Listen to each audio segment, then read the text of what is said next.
दोस्तों, इस ईसाई औरत ने डॉक्टर जाकिर नाइक से 3 ऐसे सवाल किए जो कि सुनने में लग रहा था कि बहुत मुश्किल हैं और डॉक्टर जाकिर नाइक के लिए इनका जवाब देना बहुत मुश्किल हो जाएगा। इस औरत ने ये भी कहा था कि अगर डॉक्टर जाकिर नाइक मेरे सवालों का सही जवाब दे देंगे तो मैं यहीं खड़ी खड़ी इस्लाम कबूल कर लूंगी। इस औरत का पहला सवाल ये था कि मुसलमान जब हज पर जाते हैं तो आबे जमजम और खजूर लाते हैं, इसी तरह से हिंदू अपने मंदिर की प्रसाद लाते हैं और प्रसाद सबको खिलाते हैं, तो इन दोनों में तो कोई फर्क नहीं हुआ। इस औरत ने कहा कि मुझे इन दोनों में कोई फर्क नजर नहीं आता।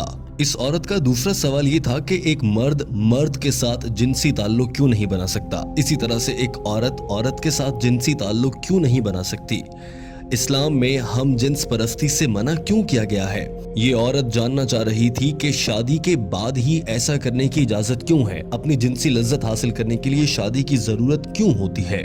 और हम जिन्स परस्ती जिसमें मर्द को औरत के साथ करने वाले लज्जत ही महसूस होती है या औरत को मर्द के साथ वाले ताल्लुक की लज्जत ही महसूस होती है, उससे मना क्यों किया गया है। इस ईसाई औरत का तीसरा सवाल ये था कि जन्नत में हजरत आदम अलैहिस्सलाम के कहने पर अम्मा हवा ने कुछ खाने का फल खा लिया था जिसकी वजह से आज तक उन्हें भुगतना पड़ रहा है और औरतों को बच्चे पैदा करने की जिम्मेदारी दे दी गई है कि औरतों को ही इसी दर्द से क्यों गुजरना पड़ता है। इस औरत ने कहा कि मेरा सवाल ये है कि क्या ये सच है कि औरतों को बच्चा जनने की तकलीफ इसीलिए दी गई है क्योंकि अम्मा हवा ने हजरत आदम के कहने पर गलती से वो फल खा लिया था, इसीलिए सारी दुनिया की औरतों को सजा के तौर पर अब बच्चा पैदा करने की तकलीफ से गुजरना पड़ता है।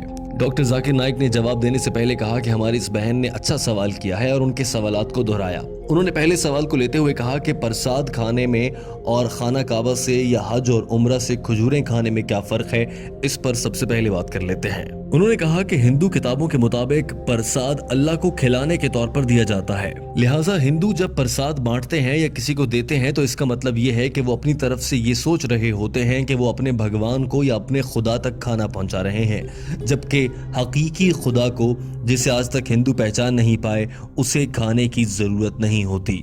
अल्लाह ताला कुरान पाक की सूरा इनाम में फरमाता है, अल्लाह सबको खिलाता है मगर अल्लाह को किसी के दिए गए खाने की जरूरत नहीं है।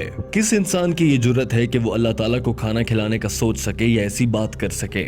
डॉक्टर जाकिर नाइक ने कहा कि कुरान पाक में 3 से 4 मरतबा ये कहा गया है कि गैरुल्लाह के नाम से मंसूब करके खिलाया गया खाना हराम होता है, यानी अल्लाह के सिवा किसी को शरीक ठहराते हुए उसके नाम पर दिया गया कोई भी खाना हराम होगा।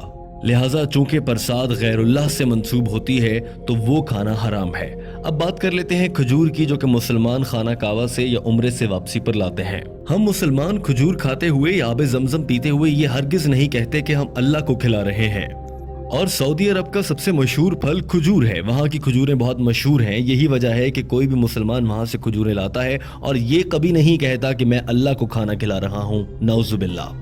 डॉक्टर जाकिर नाइक ने कहा कि ये भी जहन में रहे कि खजूर बहुत मुफीद ग़िज़ा है और सेहत के लिए भी बहुत अच्छी है, लेकिन याद रखिए अगर हिंदू प्रसाद के नाम पर खजूर भी देगा तो वो खाना हराम है क्योंकि ये गैरुल्लाह के नाम से नामजद या मंसूब है, लिहाजा मुसलमान इसे नहीं खा सकते और ये खाना हराम होगा भले कोई हिंदू प्रसाद की सूरत में खजूर ही दे रहा हो। दूसरे सवाल की जानिब बढ़ने से पहले डॉक्टर जाकिर नाइक ने कह दिया कि ये है हिंदू और मुसलमान में फ़र्क कि मुसलमान ऐसा नहीं समझते कि उनके बनाने वाले रब्बे ताला को, अल्लाह को किसी के खाने की ज़रूरत है, जबकि हिंदू ऐसा समझते हैं कि उनके भगवान को खाना खिलाने की ज़रूरत है। डॉक्टर जाकिर नाइक ने कहा कि हमारी इस बहन का दूसरा सवाल ये था कि हम जिन्स परस्ती क्यों गलत है, मर्द के साथ और औरत के साथ सेक्स या जिनसी ताल्लुकात क्यों नहीं रख सकते, जबकि मकसद तो लुत्फ लेना ही होता है और इसके लिए शादी करने की क्यों जरूरत है, शादी के बगैर ये सब क्यों नहीं किया जा सकता। डॉक्टर जाकिर नाइक ने इसका जवाब देने के लिए कुरान पाक की आयत का हवाला दिया और कहा,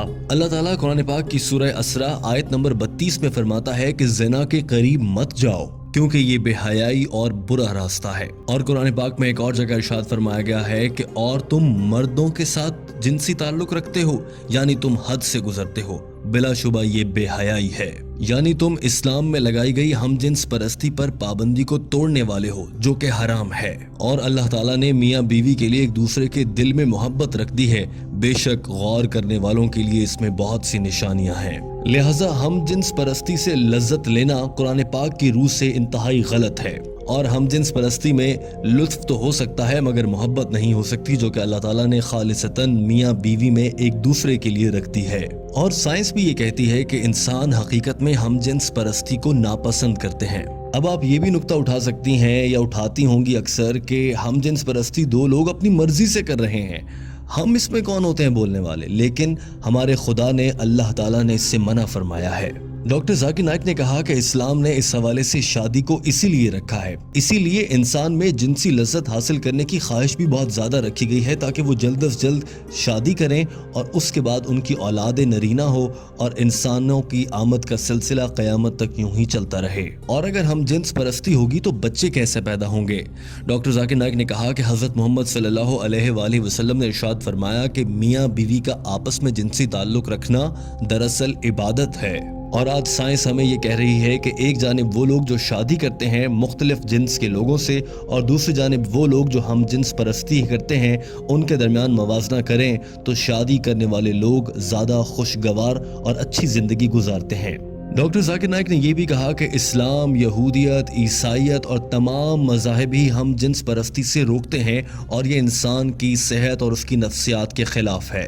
ڈاکٹر ذاکر نائک نے کہا کہ میں جب کینیڈا گیا تو میں نے وہاں پر دیکھا کہ ہم جنس پرستی کے اشتہار لگے ہوئے تھے، جبکہ کینیڈا جیسے ملک میں اس سے منع کیا گیا ہے۔ پوری دنیا میں اس سے منع کیا جا رہا ہے اور اب دنیا کو یہ سمجھ آ رہی ہے کہ یہ کام غلط ہے اور پوری دنیا اب ہم جنس پرستی پر پابندی لگا رہی ہے، مگر بھارت میں ہم جنس پرستی کو اور اس رواج کو فروغ دینے کی باتیں ہو رہی ہیں اور اسے عام کرنے کے لیے قانون بنانے کی باتیں کی جا رہی ہیں، جو کہ غلط ہے۔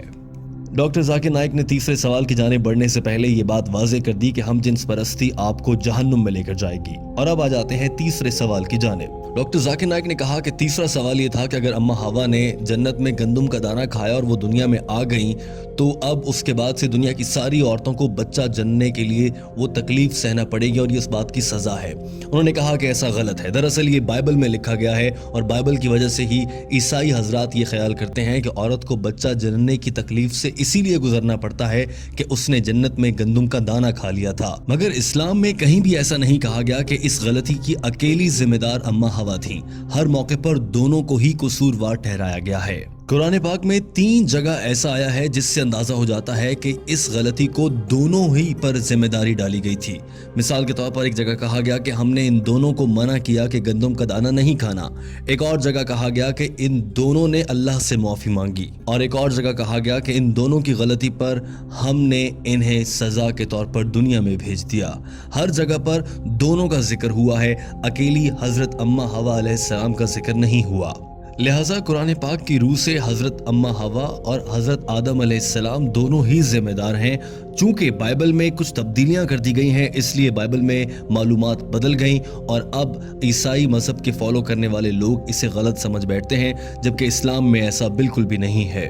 آپ قرآن پاک میں پڑھیں گی تو آپ کو معلوم ہوگا کہ عورت کے لیے حمل بد دعا نہیں بلکہ خوش قسمتی ہے۔ سورہ نساء آیت نمبر 1 میں فرمایا گیا کہ اپنی عورت کا خیال رکھو اور ان کے ساتھ اچھے سے پیش آؤ۔ ایک اور جگہ فرمایا گیا کہ ہم نے انسان کو اپنے والدین کے ساتھ اچھے طریقے سے پیش آنے کا حکم دیا ہے، کیونکہ اس کی ماں نے حمل اور بچے کو پیدا کرنے کی تکلیف اٹھائی ہے۔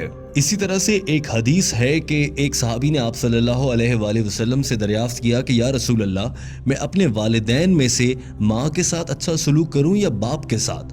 آپ صلی اللہ علیہ وآلہ وسلم نے فرمایا اپنی ماں کے ساتھ۔ اس شخص نے پھر یہی سوال دہرایا اور دوسری مرتبہ میں بھی آپ صلی اللہ علیہ وآلہ وسلم نے فرمایا کہ اپنی ماں سے۔ تیسری مرتبہ کے سوال میں بھی یہی جواب ملا اور چوتھی مرتبہ کے سوال کے جواب میں آپ صلی اللہ علیہ وآلہ وسلم نے فرمایا کہ اپنے والد سے۔ لہٰذا 3 بار ماں کے احترام کا کہا گیا ہے۔ Gold medal, silver medal, jubilee medal سبھی ماں کو ملے ہیں، اس کے بعد والد کی بات ہے۔ اس کا مطلب یہ ہرگز نہیں ہے کہ والد کا احترام نہ کیا جائے، مگر ماں کا بہت احترام ہے۔ اور ڈاکٹر ذاکر نائک نے یہ بھی کہا کہ اللہ تعالیٰ نے اسی لیے یہ ذمہ عورت کو دیا ہے۔ بتائیں آپ، کیا کوئی مرد بچے کو جنم دے سکتا ہے؟ ہرگز نہیں۔ ڈاکٹر ذاکر نائک نے کہا کہ مجھے امید ہے آپ کو اپنے سوالوں کا جواب مل گیا ہوگا۔ اس عورت نے ہاں میں جواب دیا تو ڈاکٹر ذاکر نائک نے سوال کیا، کیا آپ اللہ کو ایک واحد عبادت کے لائق مانتی ہیں؟ ڈاکٹر ذاکر نائک نے سوال کیا کہ آپ حضرت عیسیٰ علیہ السلام کو خدا مانتی ہیں؟ اس عورت نے جواب میں کہا نہیں۔ ڈاکٹر ذاکر نائک نے سوال کیا کہ پھر آپ انہیں کیا مانتی ہیں؟ جواب دیا کہ میں انہیں پیغمبر مانتی ہوں۔ सवाल हुआ कि क्या आप हज़रत मोहम्मद सल्लल्लाहु अलैहि वाली वसल्लम पर ईमान रखती हैं और उन्हें अल्लाह का आखिरी नबी मानती हैं? औरत ने जवाब दिया, जी हाँ, मैं उन पर यकीन रखती हूँ और वो अल्लाह के आखिरी नबी हैं। डॉक्टर जाकिर नाइक ने आखिरी सवाल किया, आप पर इस्लाम कबूल करने के लिए कहीं से कोई दबाव तो नहीं, किसी ने कोई रिश्वत तो नहीं दी? उस औरत ने जवाब में कहा, हरगिज़ ऐसा नहीं है। तो डॉक्टर जाकिर नाइक ने कहा, मुबारक हो, आप इस्लाम कबूल कर सकती हैं। डॉक्टर जाकिर नाइक ने कलमा पढ़ाया, उस औरत ने इस्लाम कबूल कर लिया। अन्ना मुहम्मदन अब्दुहु अब्दुहु व रसूलुहु। वरसूलुहु। I bear witness। दोस्तों, उम्मीद है कि आपको ये वीडियो पसंद आई होगी। इस वीडियो को पसंद करने के साथ अपने दोस्तों तक पहुंचाइए ताकि वो भी डॉक्टर जाकिर नाइक की अंग्रेजी ज़बान में की गई गुफ्तगू का उर्दू तर्जुमा सुनकर समझ सकें और दीन इस्लाम पर अमल कर सकें।